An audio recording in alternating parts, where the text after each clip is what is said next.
Hey guys, it's Monday after class and I completely forgot to talk about warming up and cooling down your dog. So I'm going to send you this little handout that I printed out, and it lists some exercises that you can do before you do agility and then after you do agility. This is really important. Just like if you were doing a sport, you would warm up and stretch and do all this stuff. So we need to do this for our dogs as well. So warm up exercises, I have a bunch listed here. First one is walking. You want to just walk your dog for about 5 minutes. I like to walk my dogs where there's not other dogs, so it doesn't become a training session, right? You don't want to be teaching your dog. You just want to warm up their body, and we want to keep it light and fun. So a lot of this means walking outside or away from wherever you're at. And then we want to do some sit or down to stands, and I'm going to show you this with my wonderful dog Mia here, who loves agility, right? So she's very used to doing this. So we do sit, stand, yeah, sit, stand. And this just really warms up the rear end there, her hindquarters. Down, stand, yeah, good job. So we want to do 5 to 10 of those, and then we want to do spins. This is really good for wrapping things, for warming up for the weaves. Yeah, good girl. Okay, and then a little bit more advanced one that we want to do is walking sideways. And this is really great warm up for the weaves.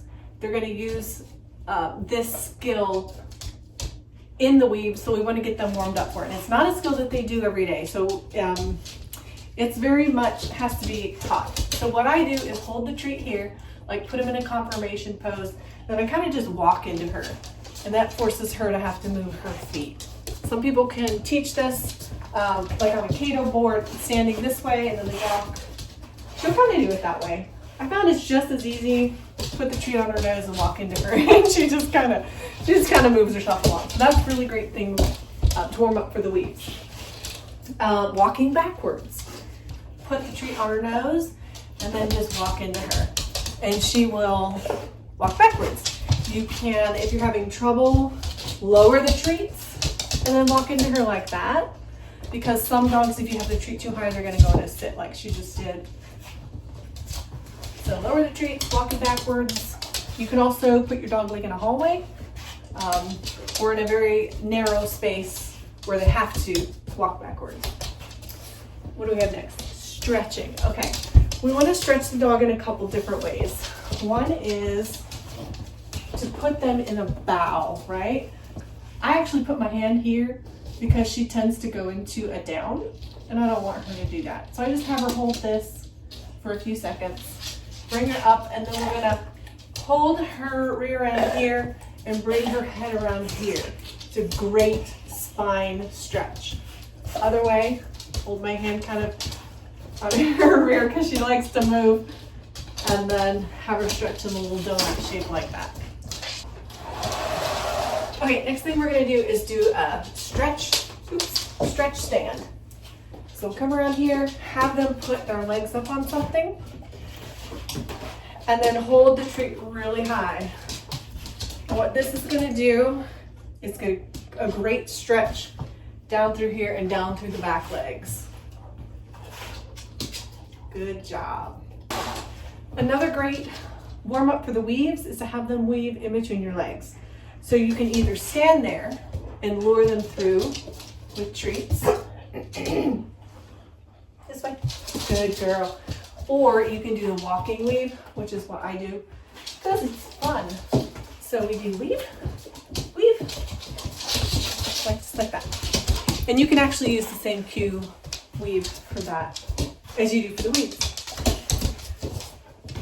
Sprinting, I can't show you here, but put your dog in a sit stay and do like start line releases. So you walk forward and you say, okay, and you have them, do those little short bursts of running. So we're getting into more movement as we go throughout this warm up.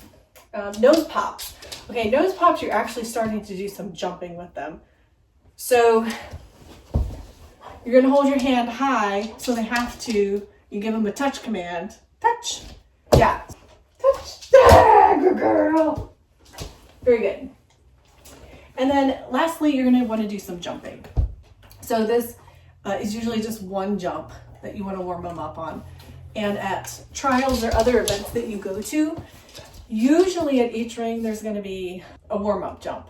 So you can take your dog's leash off and just jump there with your dog.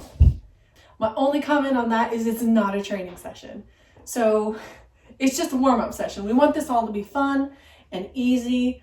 And if you head into it like it's a training session, like, oh, I need to make sure that she knows how to wrap correctly, then you're gonna get uptight. Your dog's gonna get uptight. You're gonna end up correcting them and trying to do it and then freaking yourself out a little bit. So I would just do regular old jumps, maybe a couple wraps if you know how to do that, and keep it light. You're just warming up their body, and then they'll be all ready to go for agility. Cool down exercises are a little bit easier. Basically, they've done a lot of physical exercise. We just want to bring that body heat down a little bit. So we recommend walking for about 5 minutes. And then if you want to do some stretching after that, that's a good idea too. So you can do that standing stretch. You can do the kind of donut stretches and also the bow stretch, not the down stretch. You do the down stretch. Yeah, I know what a good girl. Sorry, I forgot that, but be prepared before class or when someone else is having their turn to do some of these exercises. Get it to be a routine for you and your dog. And so you don't skimp on that and so you don't risk injury to your dog. So anyway, have a good week. I'll see you.